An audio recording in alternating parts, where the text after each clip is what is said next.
President of the Republic of Kenya and Commander-in-Chief of the Defense Forces, the Prime Cabinet Secretary, my cabinet colleagues and the principal secretaries and all the senior people here today, good morning. Your Excellency, I don't have a written speech because this contract is a serious thing. And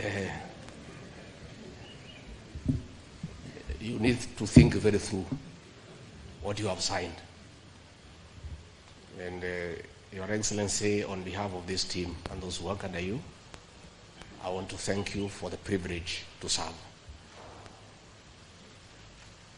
Among 50 million Kenyans, you chose a few of us, very few in terms of percentage, to assist you in the management of the affairs of this country. Your Excellency, you have a very high expectation of all of us, just like the people of Kenya have. The President of the Republic of Kenya, seated here today, signed a 5-year contract with the people of Kenya, subject to renewal on performance and subject to termination on non-performance. As a Deputy President and Principal Assistant, I can tell you today, the President has no intention whatsoever to have his contract terminated by the people of Kenya. His very intention is to have it renewed, and therefore those working under him must perform and perform efficiently. So on a day like this, what I have seen this morning, I'm a bit worried. The day you are signing performance contracts is a very important day because it marks the beginning of performance. Mimi najua ni mzee hii boma hapa ya nyumba kumi hapa kwa hii Ikulu. Nataka nimwambie siri kidogo tu, especially those of us who came with the president from the political space and who are his friends, and we assisted him to become president. Once he gives us a job, that is the termination of that friendship. The friendship with the president will be based on nothing but performance. Performance. And me, I know. Mimi masomo yangu yuko chini kidogo, lakini I know a few things. Mimi, I know my relationship with the president is not based on my 20-year friendship with him, and I assisted him in the campaigning. It is based on performance. And I know if I don't perform, that relationship will be strained. I want to urge you today when he's here, please perform. Perform. Because the president has a performance contract with the people of Kenya, and it is your performance that will assist him to fulfill that contract. So let us all do what we have to do, and let us be efficient. When I joined the Kenya School of Administration, in those years we were taught the worst style of management is management by crisis, known as firefighting. That is what most of us have been doing. You wait until the last minute, there's a deadline, is when you are running around. Your Excellency, before I call you, I just wanted to comment about one matter.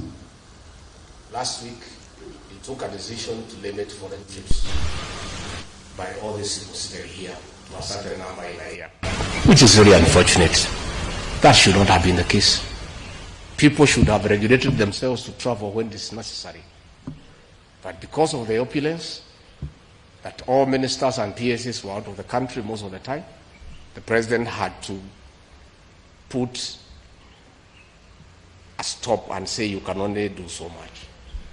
And sometimes I wonder, why do you have to honor every invitation that you have been given to every country? Your Excellency, at times we have tried to hold cabinet committees, we can't. 5, 6, 7, 8 ministers are out of the country. Some change clothes at the airport from one country to another. That is the truth. Why can't you regulate yourself? If the president was to travel and honor every invitation, he will be out of this country the whole year. You just have to decide what is useful, and other things you can leave to our ambassadors out of the country. Please let the president not limit your travel. Just be responsible. You have a work to do, and the work is here in Kenya. Again, Your Excellency, we have done so much as an administration, but the information is not out there. Our ministers are quiet. They are called for TV interviews, they don't show up to say what they have done. And then the media have a field day because nobody talks for government. I would rather we spend more time explaining to the people of Kenya what we have done in our respective dockets as opposed to travel. And if we have to travel, let's travel up country to where our wananchi are and explain what we are doing. I don't think the president will cap your travel out of Nairobi. I don't think he will. I don't think he will. So mimi nimemwibia siri tu kidogo kama mzee nyumba 10 hapa. Nimeona watu wale wamechelewa, nikaona rais unaniona ninamjua. Nikaona uso yake nikajua hapa kimeumana. Sababu leo ni siku ya performance contract. Ile siku muhimu sana ya kuja kuweka. Na wewe umefika pale rais amekaa. Tayari amekaa na ndiye rais wa Jamhuri ya Kenya. Wewe umechelewa ukiwa kuona nani? Who else have you gone to see? These are things myself I don't understand. As I said, mimi sielewi. Mimi mambo ingine sielewi. So mimi boss nachunga kazi yangu. Unajua rais tangu uniteue, I've been late in your meeting one day only. Na rais wewe ndio ulinichanganya siku hiyo. Because ulisema utatoka hapa saa 1:30 tukutane airport saa 2, ukatoka saa 12:30. Sasa by the time nimefika nikakuta umeketi. And I was embarrassed because where else was I when my boss is seated waiting? Where else would I be? How do you explain where uko wapi? Rais amekaa, you work for him, he has arrived before you. I don't understand. I don't know how you plan, but hata kama iko traffic jam, hii traffic jam haijakuja Kenya leo, inajulikana tangu zamani. Mimi nilifika hapa saa 1:30, PM alifika hapa saa 1:30 na mkutano ulikuwa saa 3. Not because we have no work to do. Si hakuna haja kuamuka hii masaa na hii baridi tungelala. Lakini tunakuja kwa rais wa Jamhuri ya Kenya who has given us a job, who is very busy. Wewe utachelewa ukiwa wapi? So those are things as you sign these contracts you need to think about. But I want to assure you from what nimesikia asubuhi, from today tufanye kazi. Marafiki wa rais wa zamani tufanye kazi. Kipimo ni kazi peke yake. Mimi nimesikia na mimi nakubaliana na rais kazi.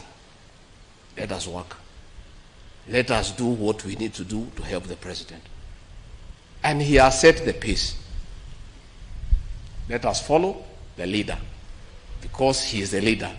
If his pace is to keep time, let's keep time. If his pace is to work hard, is to work hard. If his pace is to go up country and explain to the people, let us go and explain to the people. Mimi nimesema yangu, nitamtafuta individually, pahali niona iko shida nimueleze.